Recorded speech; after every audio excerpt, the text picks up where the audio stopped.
A year ago, if you asked almost anyone in the AI industry what powered advanced artificial intelligence, the answer would have been immediate. Nvidia. Whether it was training massive language models, running data centers, or building the next generation of AI systems, Nvidia's GPUs sat at the center of everything. They weren't just the leading option. In many cases, they were the only option. Entire companies were designed around accessing more Nvidia hardware. Governments worried about who could buy it. Investors treated it like digital gold. And then something unexpected happened. Instead of trying to build a better Nvidia GPU, China started asking a completely different question.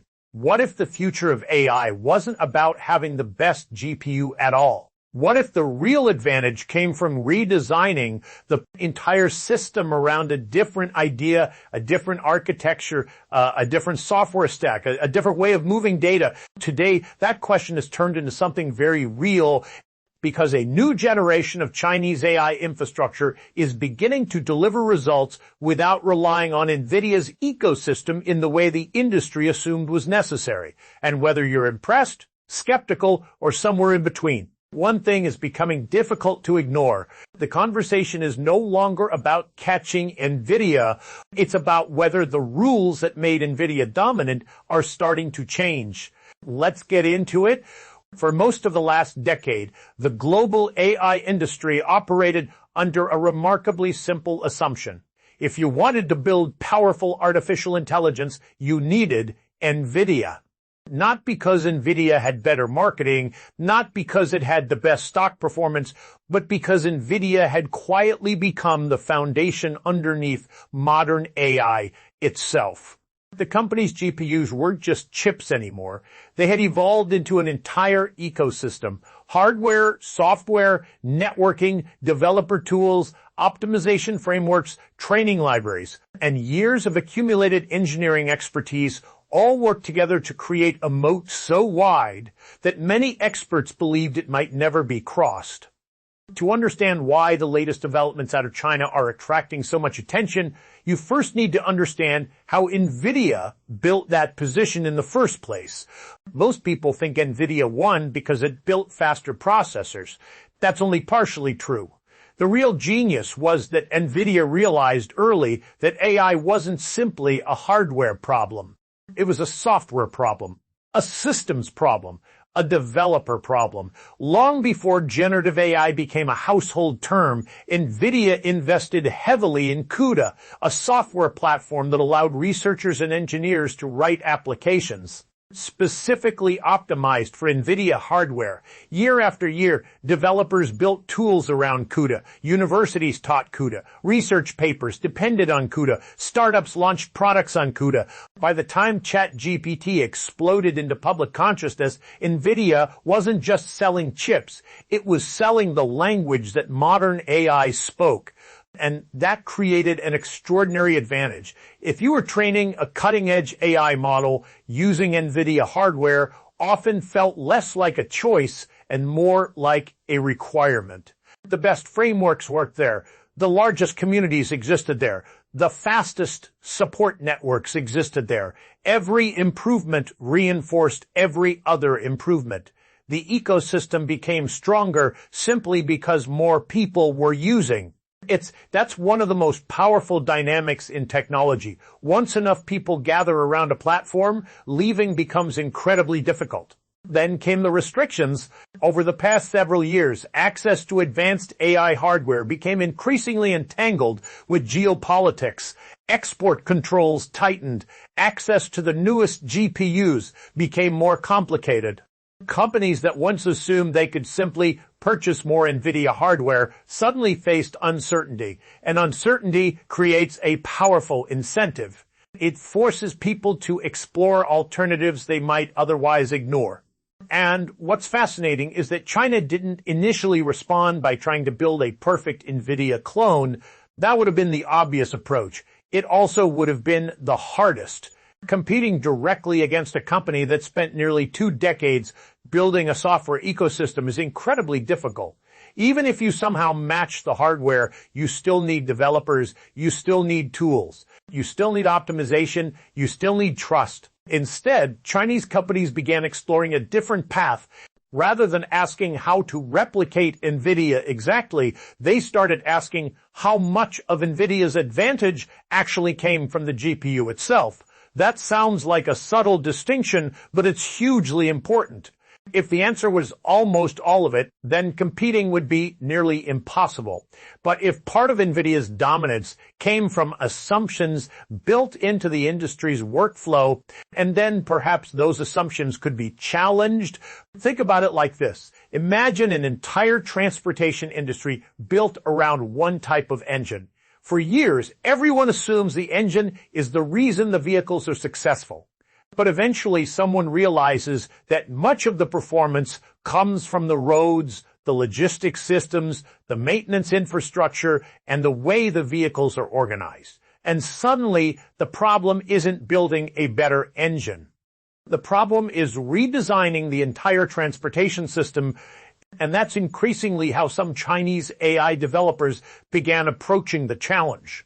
The focus shifted towards system-level optimization, specialized accelerators, custom AI chips, new software frameworks, alternative computing architectures, distributed processing models. Instead of relying on a single dominant component, the goal became making the entire stack work together efficiently. And here's where the story becomes genuinely interesting, because many people outside the industry assume AI performance is determined entirely by raw computing power. In reality, moving data is often just as important as processing it.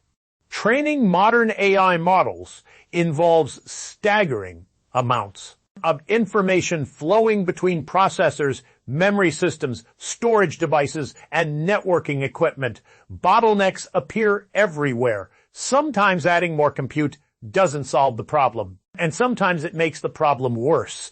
Engineers have known this for years, and the fastest system isn't always the one with the fastest processor. The fastest system is often the one that moves information most efficiently. This realization opened the door for a different kind of competition.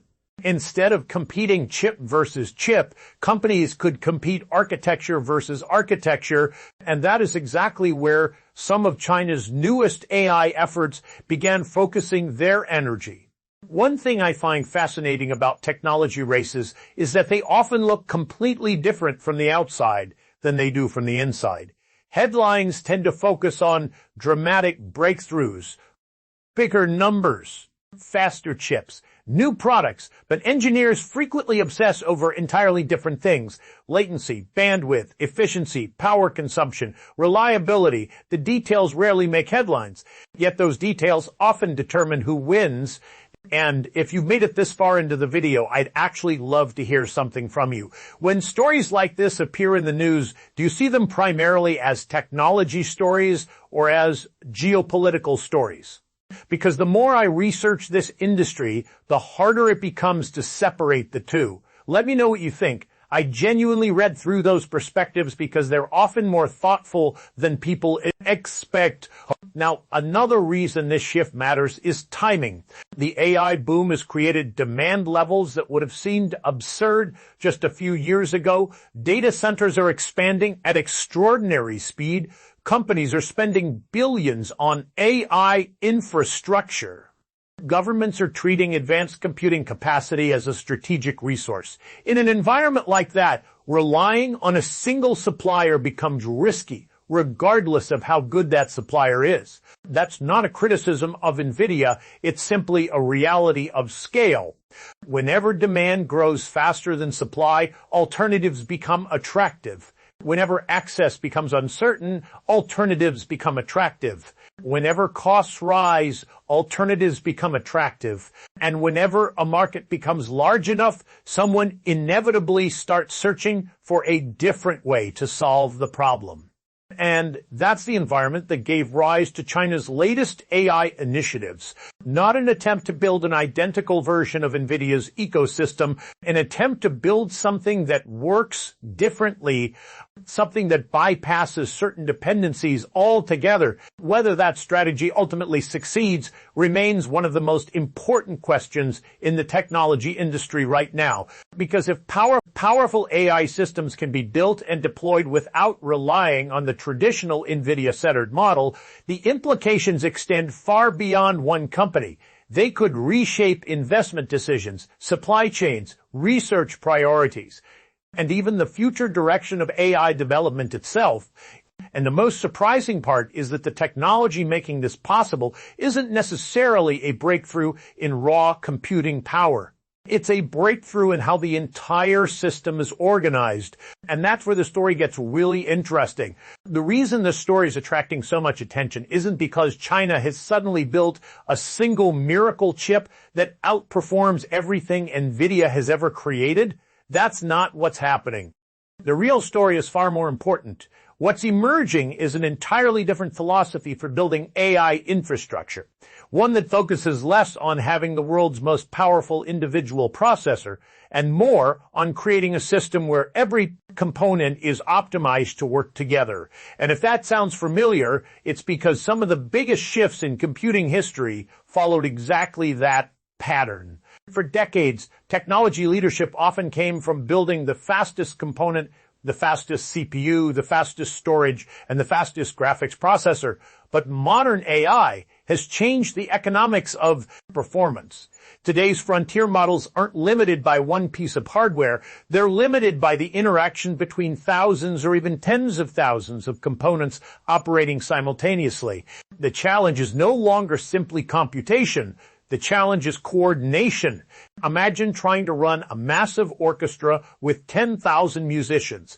Giving every musician a better instrument helps, but eventually the bigger challenge becomes keeping everyone synchronized. The conductor matters. The sheet music matters. The communication system matters. The organization matters. If those pieces fail, the quality of the individual instruments becomes less important.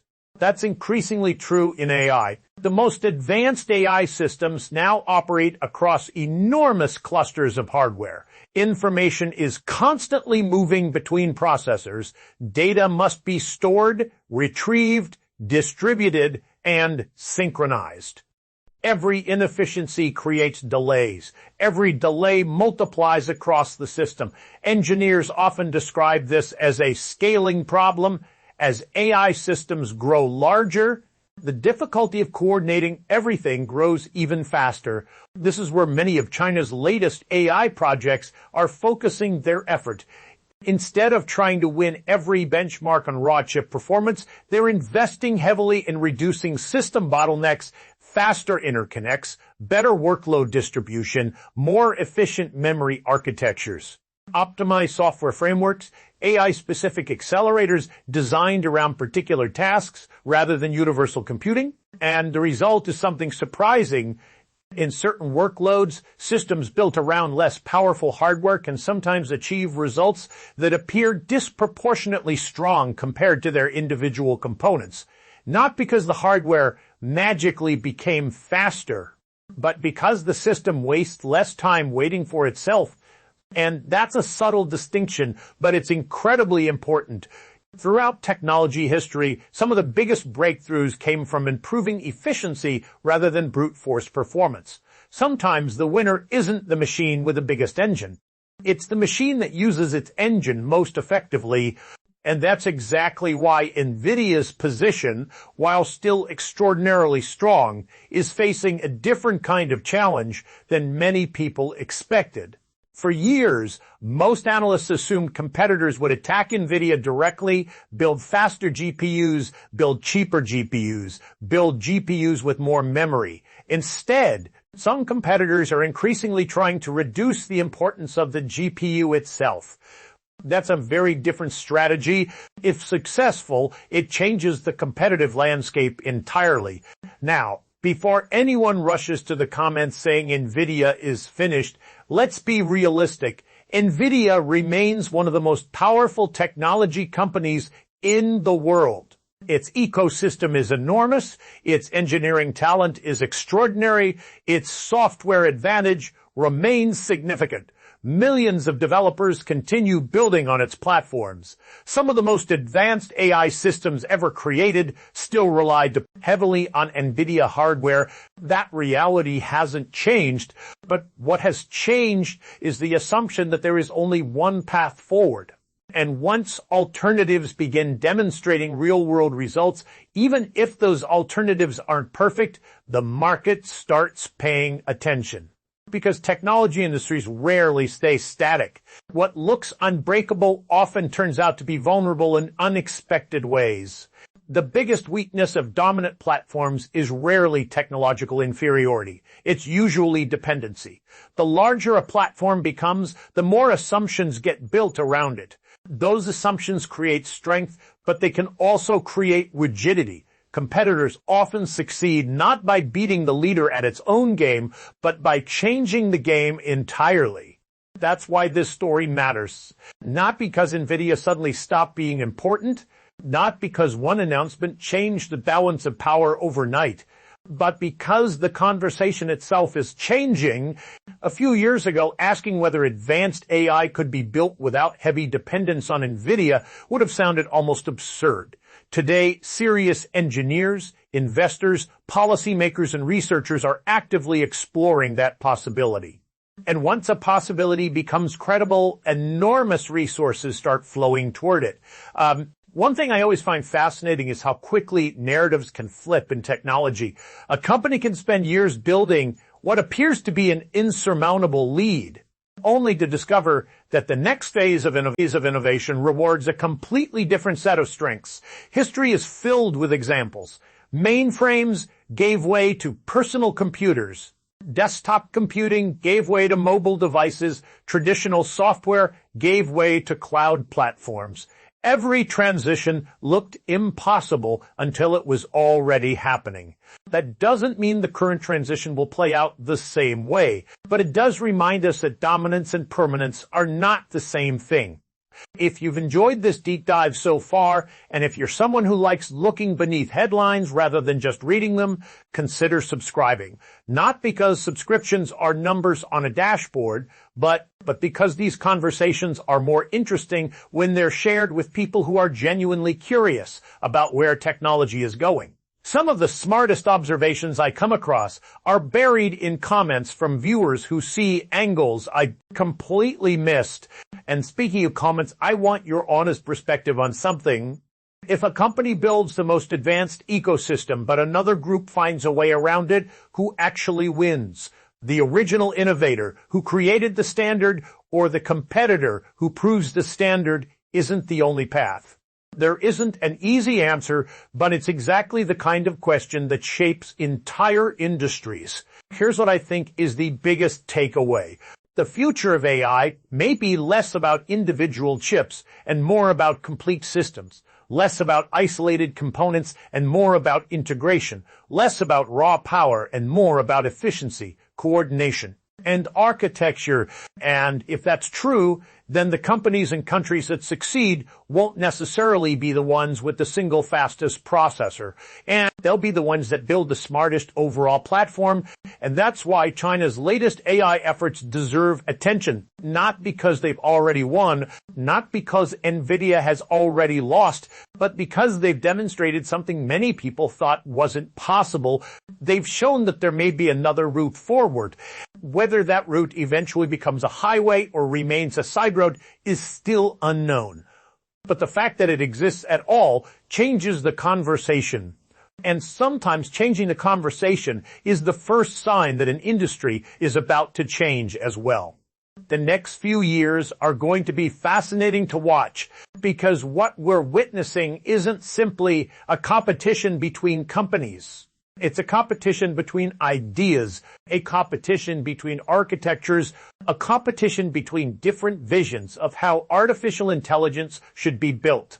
And for the first time in a long time, the outcome feels a lot less certain than many people assumed. If you stayed until the end, thank you.